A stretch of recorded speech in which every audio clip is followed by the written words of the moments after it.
This video tutorial I will cover date class which belongs to java.sql package. Here you can see the date class which belongs to java.sql package. Superclass of java.sql.Date class is java.util.Date class. Java.sql.Date class implements interfaces like serializable, clonable, and comparable.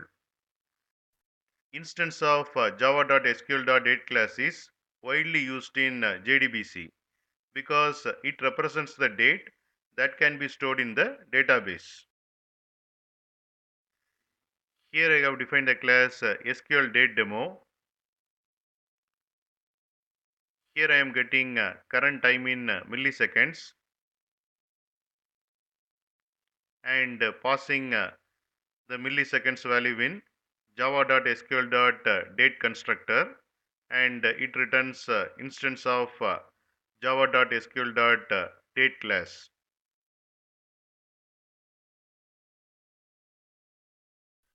If you want to know more about java.sql.date class, then go through this Java documentation.